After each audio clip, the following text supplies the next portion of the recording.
So let's talk about something that's secretly running pretty much every piece of technology and manufacturing in our lives. It's called engineering change management. Now I know, it sounds a little dry, but stick with me, because this is the hidden system of checks and balances that keeps our super complex world from, well, completely falling apart. I mean, we've all been there, right? You're so excited for that new app update, you install it, and suddenly it's a buggy mess. Or you turn on the news and hear about a massive car recall. Well, those headaches aren't just random bad luck.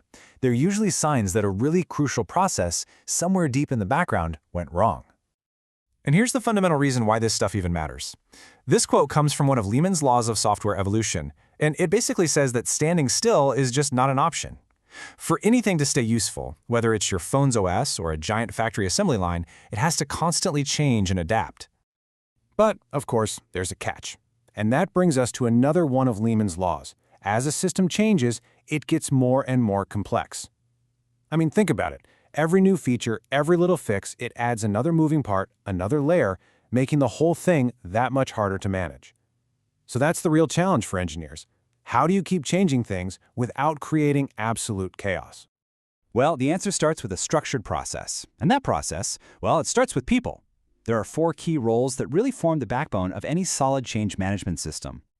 First up, you've got the customer. That could be you or me, anyone who finds a problem or thinks of a cool new feature. Then, the project manager steps in.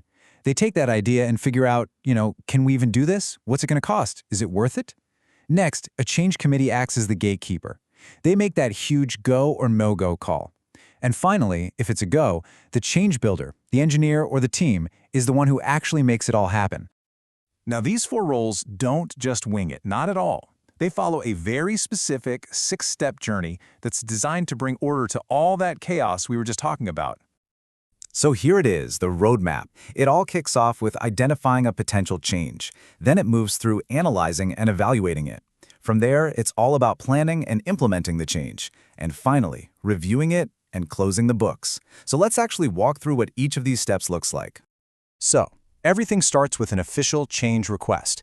This isn't just, a casual suggestion in an email. It's a formal, documented request that officially kicks the whole process into gear, whether it's to fix a tiny bug or to build some massive new feature. All right, next, the project manager has to do their homework. Can we technically pull this off? How much time and money will it take? And what's the big payoff? This analysis gives the decision makers all the critical info they need to have a smart conversation. And all of that careful homework leads right to this, the moment of truth. The change committee takes a hard look at the project manager's analysis and they make the call. Are we going to invest our time and money to make this happen, or is it a no-go? So once a change gets the green light, the real planning begins. The change builder does what's called an impact analysis. This is so important. They have to figure out all the ripple effects, how this one little change might break something totally unrelated somewhere else in the system. And based on that, they create a super detailed blueprint for how to get it done. Okay, this is where the magic happens. The code gets written, the new part gets built, and then, this is the most important part, it gets tested like crazy. You can't just build it and hope for the best. You have to make sure it works and that it doesn't break anything else. Then all the documentation gets updated and a shiny new official release is ready to go. And finally, we close the loop. The project manager gives it one last look over to make sure the change actually did what it was supposed to do. And then the entire process gets logged, creating a permanent record, a history book really, of what was changed, why it was changed, and who did it. So this whole 6-step process might sound a bit abstract, right? A little theoretical, but I promise you, you see the results of it every single day. Let's look at how this actually plays out in the real world. In the software world, this 6-step dance is happening constantly. You know that little notification on your phone that says bug fixes and performance improvements? Yep.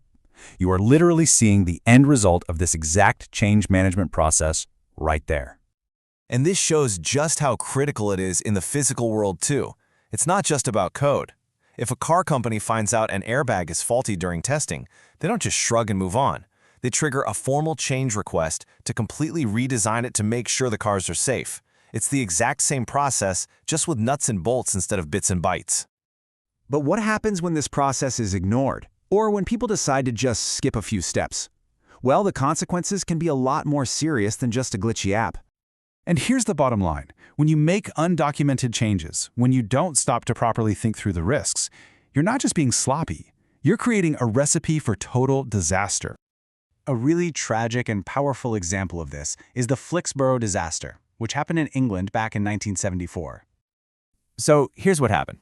At a chemical plant, engineers needed a quick fix to bypass a reactor that was failing. So they improvised. But this change, it wasn't thought out. It wasn't documented. And crucially, no one did a proper risk assessment. Nobody stopped to ask, hey, is this actually safe? The result? That improvised, unmanaged change led directly to a massive explosion. It completely destroyed the plant and, tragically, killed dozens of people. It became this huge, terrible lesson in why process safety and structured change management are so vital. In fact, in high-risk industries like that, this process isn't just a good idea, it is the law. It's formally known as Management of Change, or MOC, and it's regulated by government agencies like OSHA, specifically to prevent disasters like Flixborough from ever happening again. So, look, when you see a formal process like this, it can be really easy to dismiss it as just, boring red tape or bureaucracy. But as we've seen, it's not. It's the essential system of checks and balances that lets us innovate and update all these incredibly complex systems without everything just collapsing into chaos. It really makes you think, doesn't it? From the electrical grid that powers your house to the airplane you fly in, to the medicine you take, what other complex systems in your life are being kept safe and reliable right now by a hidden, structured process just like this one?